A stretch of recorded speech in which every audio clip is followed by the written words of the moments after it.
The rain fell like tears no one dared to shed as I stood there, my fingers trembling around the cold, damp cardboard of the wreath.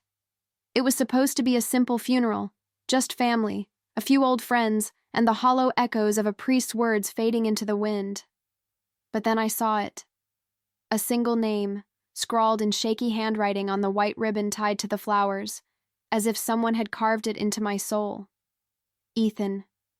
Not my brother's name. Not a name I recognized. Just Ethan. My breath caught in my throat, my pulse roaring in my ears as I traced the letters with my thumb, the ink slightly smudged like whoever wrote it had been crying. Who the hell is Ethan? And why was his name on my brother's casket? Daniel was my everything. My older brother, my protector, the one who taught me how to ride a bike, how to throw a punch, how to laugh when life tried to break us. He died in a car crash, or so they told me. A drunk driver, a tragic accident. But now, staring at that name, I felt the ground tilt beneath me. Because Daniel never mentioned an Ethan. Not once. Not in 28 years. And yet, here it was, staring back at me like a ghost from a past I never knew he had. I glanced around, my heart hammering. Mom was there, her face a mask of grief, her hands clutching a black handkerchief like it was the only thing keeping her together. Dad had passed years ago, but his absence felt heavier now, like he'd taken the truth with him. My Aunt Lisa was sobbing quietly, her shoulders shaking, but when I looked at her, she quickly turned away. Too quickly. Like she knew. Like they all knew. I ripped the ribbon off the wreath and stuffed it into my pocket before anyone could see. The priest's voice droned on, but the words blurred into nothing. All I could think about was that name. Ethan. Who was he? A friend? A lover? A secret so dark it had to be buried with my brother? My mind raced, flashing back to the last time I saw Daniel alive. His smile too tight, his hug lingering a second too long, like he was trying to tell me something. Did you know? I wanted to scream at them. Did you all know and lie to my face? That night, I locked myself in Daniel's old room, the scent of his cologne still clinging to the air. I tore through his drawers, his closet, his nightstand, searching for answers, and that's when I found it. A single, yellowed envelope tucked beneath his mattress, my name written on the front in Daniel's handwriting. Inside, a photo. Daniel, younger, his arm around a guy with the same sharp jawline, the same stubborn set to his mouth. On the back, in Daniel's scrawl, "Forgive me." No explanation, no context, just two words that felt like a knife twisting in my chest. I flipped the photo over and froze. Scrawled in the corner, barely visible, was a date. The day before Daniel died. My hands shook as I pulled out my phone and dialed the only person who might know the truth. The line rang once, twice. Then a voice, rough with sleep, or was it fear, answered. "Liam, it's late." I didn't care. "Who is Ethan?" The silence on the other end was deafening. Then a whisper. "You weren't supposed to find out. If you want to know the truth, if you want to unravel this mystery with me, hit like and subscribe. Because this is only the beginning, and I have a feeling it's going to shatter everything." The phone slipped from my fingers, clattering against the wooden floor as the caller's words echoed in my skull. "You weren't supposed to find out." The line went dead before I could demand answers, leaving me alone in the suffocating darkness of Daniel's room, the only light coming from the dim glow of my phone screen. My breath came in short, sharp gasps as I stared at the photo again. The two of them, Daniel and this stranger, Ethan, their faces lit up with the kind of laughter that only comes from shared secrets. But what secret was worth hiding until the day my brother died? What was so terrible that even now, with Daniel in the ground, someone was still trying to keep it buried? I needed answers, and I needed them now. The house was too quiet, the kind of quiet that presses against your eardrums, making every creak of the floorboards sound like a warning. Mom was downstairs, the clink of her teacup against the saucer the only sign she was still awake. I could confront her, demand the truth. But something in the way she'd avoided my eyes at the funeral, the way her fingers had tightened around her handkerchief when I'd looked at the wreath, it told me she wouldn't talk. Not yet. Not until I had something she couldn't deny. So I grabbed my jacket, shoved the photo into my pocket, and slipped out the back door, the cold night air hitting me like a slap. The streets were empty, the neighborhood asleep, but my mind was wide awake, racing with possibilities. There was only one place I knew to start, the old hospital where Daniel had worked as a nurse. If Ethan was important to him, there had to be a record, a trail, something. The hospital loomed ahead, its windows dark except for the flickering fluorescence in the emergency room. I'd been here a dozen times before, visiting Daniel on his breaks, bringing him coffee when his shifts ran long. But tonight, it felt different. The automatic doors hissed open, and the sterile smell of antiseptic and bleach filled my lungs. The night nurse at the front desk barely glanced up as I walked in, too tired to question why I was there at 2 a.m. "I'm looking for records," I said, my voice steadier than I felt. "My brother, Daniel Carter, he worked here. I need to see his files." She hesitated, her eyes flicking over my disheveled clothes, the desperation in my face. "Visiting hours are over." "I'm not here to visit," I snapped, slapping my ID onto the counter. "I'm here because someone left a name on his casket, and I need to know why." She sighed, but something in my tone must have convinced her. 5 minutes later, I was seated in a cramped office, a thin file folder in front of me. My hands trembled as I opened it. Inside, a handful of documents: Daniel's employment history, his shift schedules, a commendation for saving a patient's life 2 years ago. Nothing about Ethan. Nothing out of the ordinary.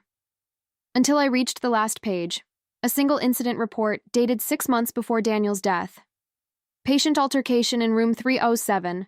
Nurse Daniel Carter involved. No charges filed. My stomach twisted. Room 307. I knew that room. It was where they kept the long-term patients, the ones with no family, no hope, the ones the system forgot. I was out of the office before the nurse could stop me, my shoes squeaking against the linoleum as I sprinted down the hall. Room 307 was at the end, its door slightly ajar. Inside, the bed was empty, the sheets stripped, the air thick with the scent of disinfectant. But on the wall above the bed, someone had taped a drawing. A stick figure family, a house, a son smiling in the corner, childish, hopeful, and in the bottom right corner, scrawled in crayon, "For Ethan, from Danny." My knees nearly gave out. Danny. No one called Daniel that except me. And now, apparently, Ethan.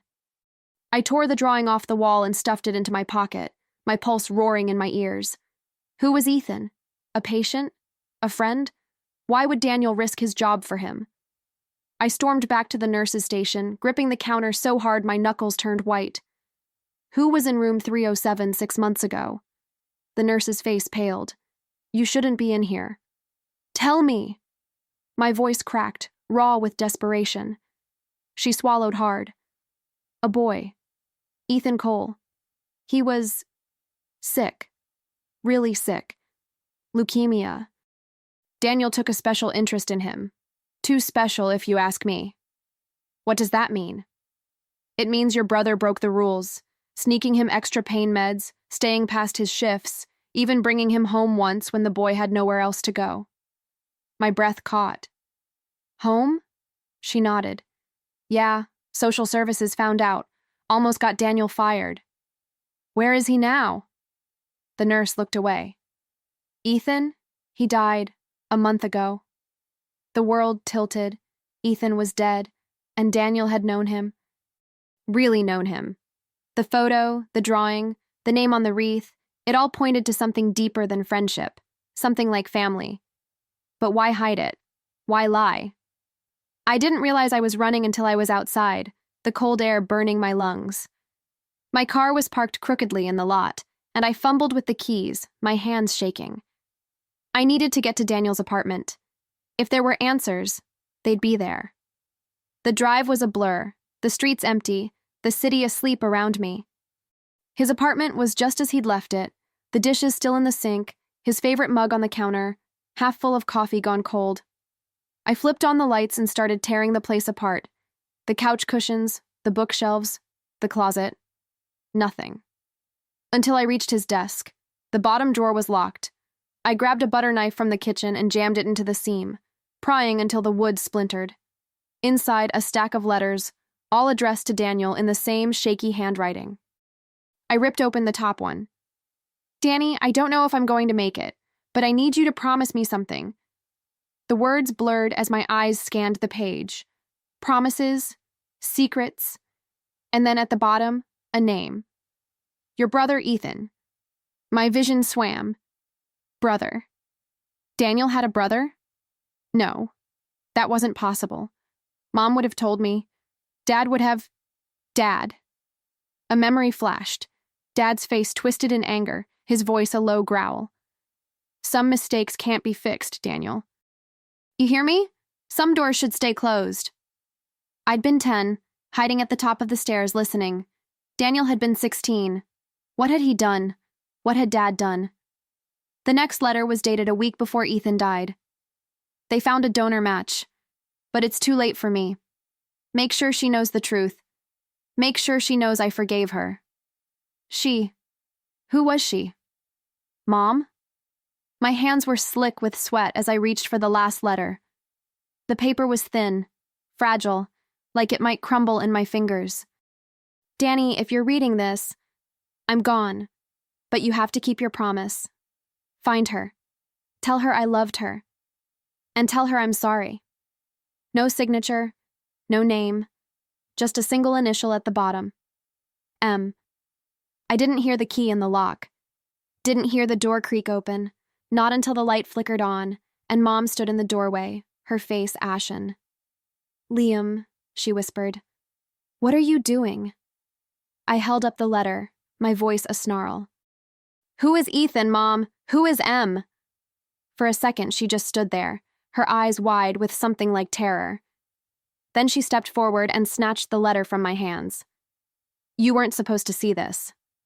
"Too bad," I shot back. "I did, and I'm not leaving until you tell me the truth." She closed her eyes, her breath hitching. When she opened them again, they were filled with tears. "Ethan was your brother." "Bullshit. He was your father's son, from before he met me. Your dad, he didn't want him. He didn't want any of us to know." "And Daniel did?" She nodded. "He found out when he was 16. Ethan was sick, alone. Daniel couldn't just leave him. So he lied. For years. He was protecting you," she cried. "Protecting me from what? From knowing I had a brother? From knowing Dad was a monster? From knowing the truth," she screamed. "Ethan wasn't just sick, Liam. He was dying. And Daniel? Daniel gave him his bone marrow. It didn't work. Ethan died anyway. And Daniel..."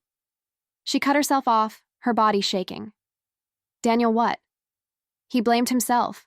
He thought if he'd found Ethan sooner, if he'd done more." "He what, Mom? What did he do?"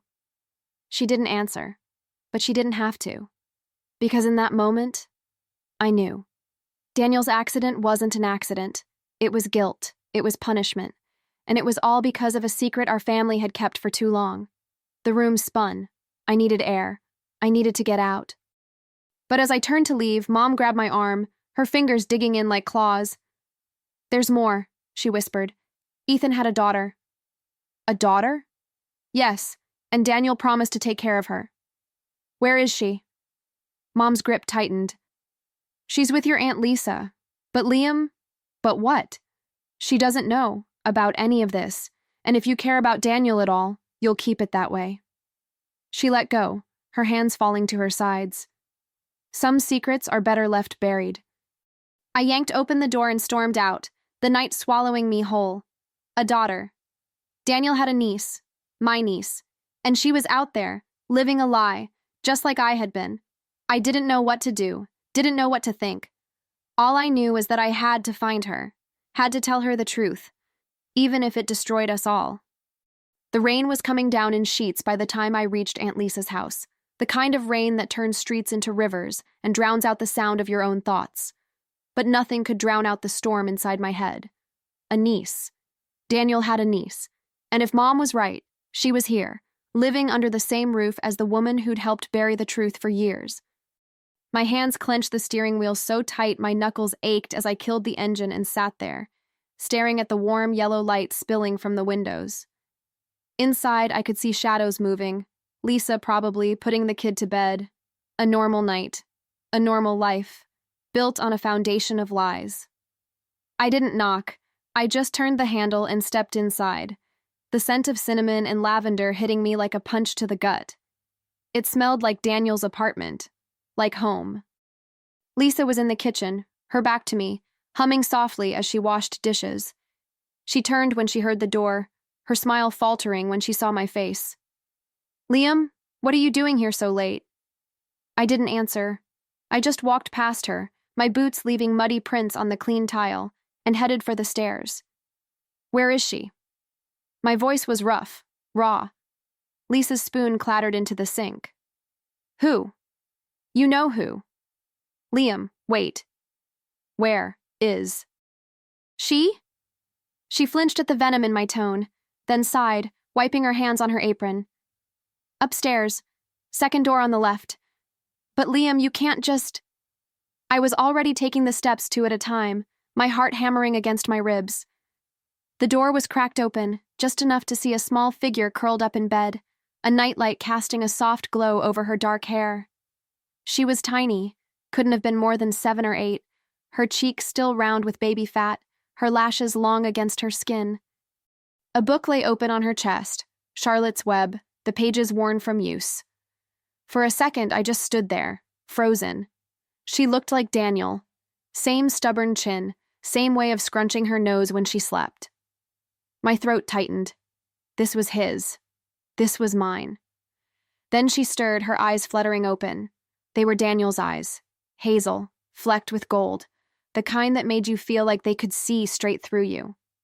"Who are you?" Her voice was small, wary. I crouched down, my knees popping, and forced a smile I didn't feel. "I'm Liam. I was your uncle's brother." Her brow furrowed. Uncle Daniel didn't have a brother. The words hit like a blade. Of course she'd think that. Of course they'd let her believe she was alone. "He did," I said softly. "He had me. And he had you." Her eyes widened. "You knew my dad?" My breath caught. "Your dad?" She nodded, hugging the book to her chest. "Uncle Daniel said my dad was a hero. That he went away, but he'd always love me." My stomach twisted. Ethan. She thought Ethan was her dad, and Daniel had let her believe it. Footsteps on the stairs. Lisa appeared in the doorway, her face pale. "Liam, that's enough." I ignored her, my gaze locked on the girl. "What's your name?" "Mia," she whispered. "Mia Cole." Cole. Ethan's last name, not Carter. Never Carter, because we'd never claimed her. Never claimed him. "Mia," I said, my voice breaking. "He would have done anything for you." Her lower lip trembled. Then why did he leave too? The question gutted me. Because he couldn't live with the guilt. Because he'd failed Ethan, and he thought he'd fail her too. Because our family was built on secrets, and secrets have a way of eating you alive. Lisa stepped forward, her hand gripping my shoulder. "Liam, you need to go."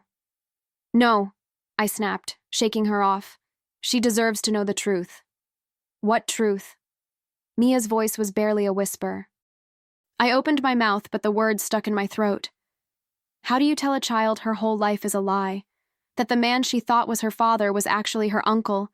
That the uncle she loved like a dad had chosen to die rather than face the pain of losing another person he loved? "Liam," Lisa warned, her voice low, "don't you dare." I stood up, my legs unsteady. "I'll be back," I told Mia, my voice rough, "and I'll tell you everything. I promise." Then I turned and walked out, Lisa's protest following me down the stairs. I didn't stop.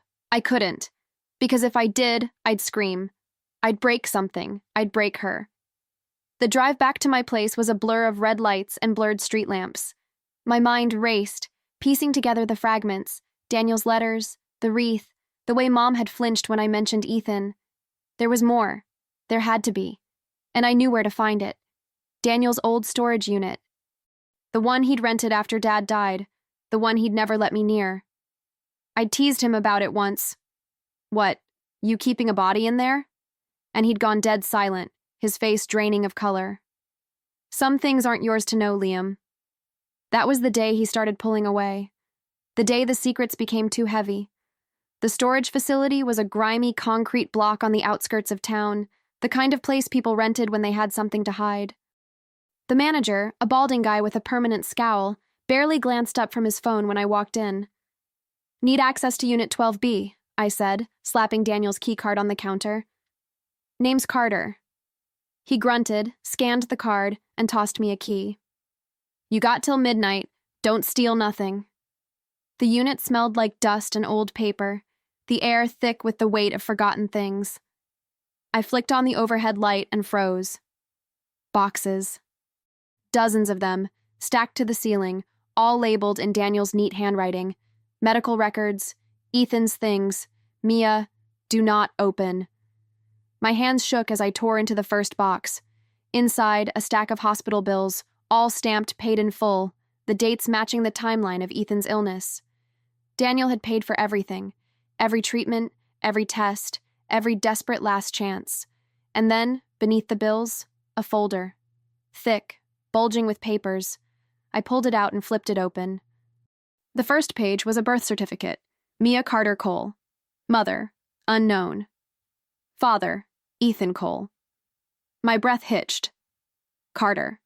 They'd given her Daniel's name. Not as a last name, but as a middle. A claim. A secret claim. I kept reading. Adoption papers, half filled out. Daniel's signature at the bottom. The date just a week before he died. He'd been trying to make it official. To make her ours. Then I found the letters. Not from Ethan. From her. The woman Ethan had mentioned in his note. M. The handwriting was elegant, sloping, the ink smudged in places like tears had fallen on the page. "Ethan, I can't do this anymore. I can't watch you waste away. I can't watch her lose you too. You have to let me go. For her sake. I'll make sure she's taken care of. I'll make sure she never wants for anything. But I can't be her mother, not after what I did." My pulse roared in my ears. What she did. What had she done? The last letter was dated the day Ethan died. "I'm sorry. I'm so sorry. Tell Daniel I couldn't say goodbye. Tell him I loved him even if I couldn't love her. Tell him the truth will only hurt her. Burn this. Burn it all." No name, no signature. Just a single initial. M. And then it hit me. Like a freight train. Like a gunshot. Margaret. Mom. The room spun. Mom. Ethan's M. The woman who'd abandoned her own son. The woman who'd let Daniel carry the weight of her shame. The woman who'd stood at his funeral and cried like she had the right. I stumbled back, the folder slipping from my fingers, pages scattering like fallen leaves. This wasn't just about Ethan. It wasn't just about Daniel. It was about her. About the mother I thought I knew. The mother who'd lied to my face for years. Who'd let her own grandson die thinking he was unloved. Who'd let Daniel believe he was alone in this. My phone buzzed in my pocket. A text from an unknown number. "You shouldn't have come here." I spun around, my heart in my throat. The unit was empty. But the door was unlocked. I hadn't left it unlocked. I knew I hadn't. Someone had been here. Someone had been watching. The lights flickered, then went out. In the darkness, I heard it. A soft, slow clap. "Took you long enough, little brother." The voice was familiar. Too familiar. My blood turned to ice. Because I knew that voice. Knew it from childhood nightmares, from stories Daniel had whispered in the dark. Thought you'd never find out? The match flared to life, illuminating a face I hadn't seen in over a decade. A face that looked too much like mine, too much like Daniel's. "Hello, Liam," he said, his smile sharp as a knife. "Miss me? What do you think Daniel was hiding about Ethan's mother? Drop your theories in the comments." The match burned out, plunging us back into darkness, but the image of his face was seared into my mind. Sharp cheekbones, the same stubborn jawline as Daniel, eyes that gleamed with something between amusement and malice. My older brother, the one who'd vanished when I was 12, the one Daniel had whispered about in hushed tones, the one Mom had forbidden us to ever mention. He's gone, Liam. He's not coming back. But he had. And he was standing in front of me, alive, breathing, smiling, like he'd been waiting for this moment his entire life. "You're not real," I choked out, my back pressing against the cold metal of the storage unit. "You died. Daniel said you died." His laughter was low, bitter. Daniel always was the dramatic one. The lighter flicked again, the flame casting shadows that danced like demons on the walls. "I didn't die, little brother. I just left." "Left?" My voice cracked. "You abandoned us. You left Daniel to deal with everything. Dad's rage, Mom's lies, Ethan." His smile vanished. Ethan. The way he said it, like the name itself was a curse, sent a chill down my spine. "Yeah, Ethan. You have no idea what you're talking about." "Then tell me." I lunged forward, grabbing his shirt, my fingers twisting in the fabric. "Tell me what really happened. Tell me why Daniel is dead. Tell me why you're here." For a second, he just stood there, his breath hot against my face. Then he shoved me back so hard I stumbled, crashing into a stack of boxes. "Fine," he spat. "You want the truth? The real truth?" He crouched down, his voice dropping to a venomous whisper. Ethan wasn't just some sick kid Daniel took pity on. He was Dad's first son, the one he had with some waitress before he married Mom. The one he threw away like garbage when she got pregnant. The one he paid to disappear. My stomach twisted. Daniel found him when he was 16, dying in some foster hellhole. And instead of walking away like the rest of us, he stayed. He fought for him. He loved him. "And what about you?" I demanded. "Where were you?" His eyes flashed. "I was where I had to be, away from this family, away from the lies." "So you just left him to handle it alone?" "I left because Dad told me if I didn't, he'd make sure Ethan disappeared for good." "And Daniel?" Daniel knew. He knew the risks. He knew the cost. But he didn't care, because that's who he was. Always the hero, always the martyr. "And you?" "I survived." The words hit me like a punch. "You're a coward." He laughed, a sharp, humorless sound. "No, Liam. I'm the only one who saw this family for what it was. A house of cards, built on secrets and shame. And now?"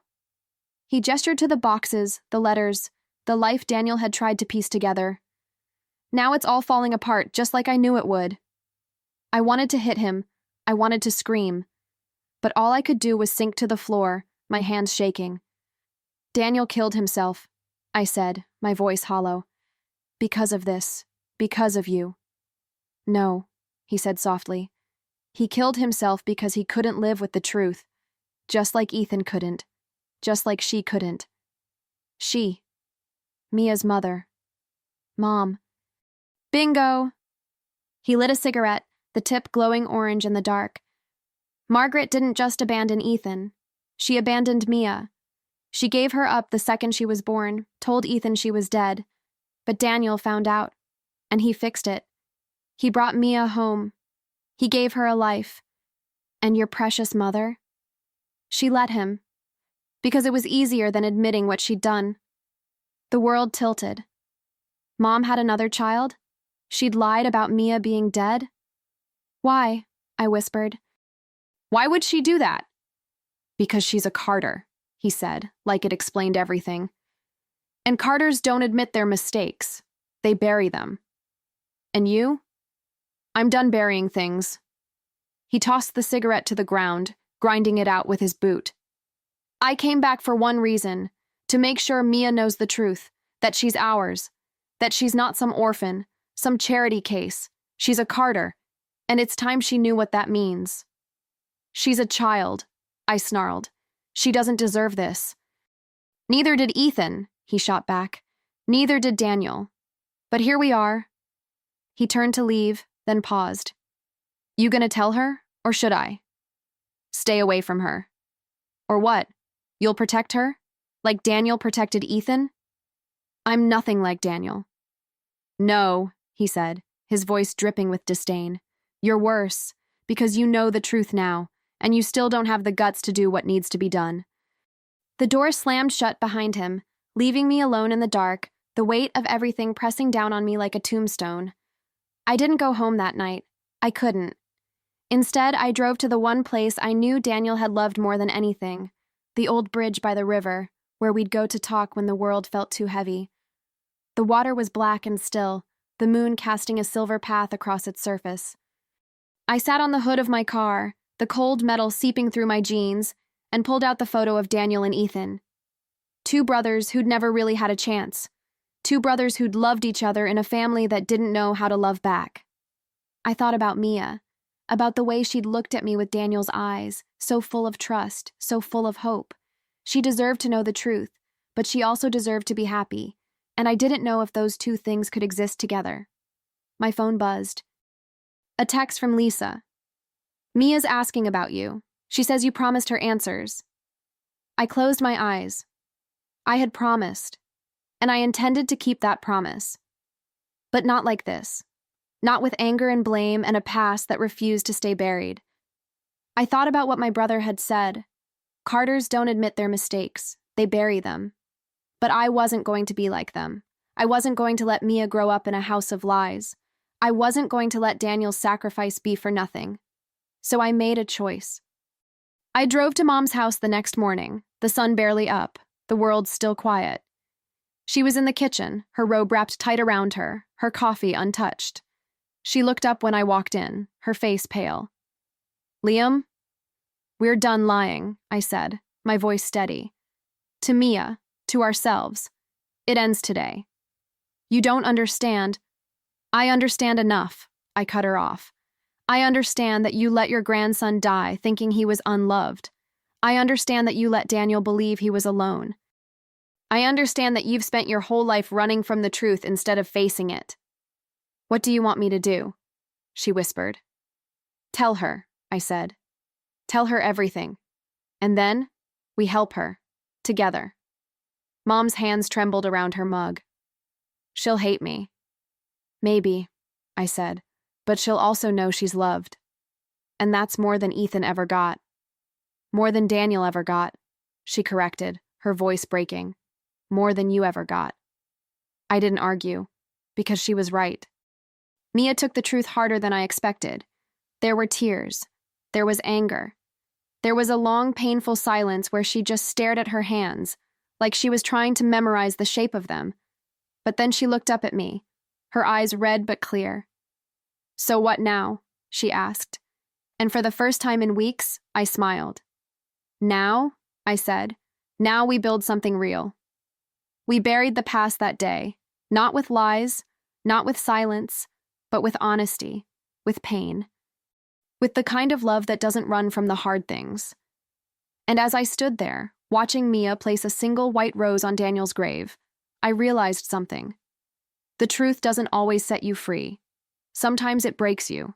Sometimes it leaves you raw and bleeding and wondering if you'll ever be whole again. But it's better than the alternative, because in the end, the only thing worse than knowing the truth is living without it. The wind carried the scent of damp earth and fresh flowers as I stood beside Mia, her small hand clutching mine like a lifeline. Daniel's grave was simple, a flat stone with his name, the dates of his birth and death, and a single word etched beneath. Brother. Not son, not uncle, brother. Because in the end, that's what he'd been to all of us. The one who held the pieces together, even as he crumbled under the weight. Mia reached into her pocket and pulled out a folded piece of paper. I wrote him a letter, she said, her voice barely above a whisper. Do you think he can hear me? I crouched down beside her, my throat tight. I think he's been listening this whole time. She nodded, unfolding the paper with trembling fingers. Dear Uncle Daniel, she read, her voice steady despite the tears in her eyes. I know the truth now. About Ethan, about Mom, about everything. And I just wanted to say, thank you for loving me, for trying, even when it was hard. She paused, swallowing hard. I miss you, but I promise I'll be okay, because I'm not alone anymore. I have Liam, and I have... She glanced at Mom, standing a few feet away, her hands clenched in front of her, her face wet with tears. I have her too. Mom stepped forward then, her breath hitching as she knelt beside Mia. I'm so sorry, she whispered, her voice breaking. For everything. Mia didn't pull away when Mom reached for her. She just leaned in, letting Mom wrap her arms around her, letting the sobs come. I'm sorry too, Mia murmured into her shoulder, for not understanding. And just like that, the last of the walls crumbled. Not all at once, not easily. But it was a start. I stood up, my eyes burning as I looked at the two of them. My mother, who'd spent a lifetime running from her mistakes, and my niece, who'd spent hers not knowing she was loved. They were both broken, both healing, both mine. The days that followed weren't easy. There were questions. So many questions. There were nights when Mia would wake up from nightmares, her small voice calling out for Daniel, for Ethan, for the family she'd never really known. There were moments when Mom would sit at the kitchen table, staring at her hands like she didn't recognize them, like she was trying to figure out how she'd let everything get so twisted. And there were times when I'd wake up in the middle of the night, my heart pounding, my mind racing with what-ifs and if-onlys. But there were good moments, too. Like the day Mia and I went through Daniel's old boxes and found a shoebox full of photos, Ethan laughing in a hospital bed, Daniel holding Mia as a baby, the two of them together, their faces alight with a kind of joy I'd never seen in Daniel before. He was happy, Mia said softly, tracing her fingers over the images. Even when it was hard, he was happy. And I realized then that maybe that was the lesson. Maybe happiness wasn't about having a perfect life. Maybe it was about loving fiercely, even when the world tried to tear you apart. Or the night Mom finally told Mia the whole story, not just the parts that made her look bad, but the parts that made her human. The fear, the shame, the way she'd convinced herself that walking away was the only way to protect the people she loved. I was wrong, she said, her voice raw. I should have fought for you, for Ethan, for all of you. Mia didn't forgive her right away, but she listened, and that was enough. And then there was the moment when I stood in front of Daniel's old storage unit, the one where my brother had confronted me with the truth, where he'd forced me to see the rot beneath our family's perfect surface. I'd come to clean it out, to finally let go of the past. But as I stood there, surrounded by the remnants of Daniel's life, I realized something. Letting go didn't mean forgetting. It meant carrying the lessons forward. It meant living in a way that honored what he'd fought for. So I kept the photos, the letters, the things that mattered. And I burned the rest. We held a second funeral for Ethan a month later. Not a big one. Just the four of us. Me, Mia, Mom, and my long-lost brother, who'd finally come home for good. We buried a small box with Ethan's name on it beneath the old oak tree in the backyard, the one Daniel used to climb when he was a kid. Mia placed a single white daisy on the fresh earth. For my dad, she whispered, and for the first time, it didn't feel like a lie, because in her heart, Ethan was her dad. The man who'd loved her before she was even born, the man who'd given her a family, even if he couldn't stay to be part of it. As the sun set, painting the sky in shades of gold and pink, I looked at the three of them, my mother, my niece, my brother, and I felt something shift inside me. The anger was still there, the grief too, but so was something else, something like peace, like hope, because we'd survived the truth, and we were still standing. If this story resonated with you, I want to hear from you. Have you ever uncovered a family secret that changed everything? Or do you know someone who has? Share your story in the comments below. Because sometimes, the most powerful stories aren't the ones we tell. They're the ones we live. And maybe, just maybe, your story could help someone else find the courage to face their truth too. Don't forget to like, subscribe, and hit the notification bell so you never miss a story. Because the best ones, they're just beginning.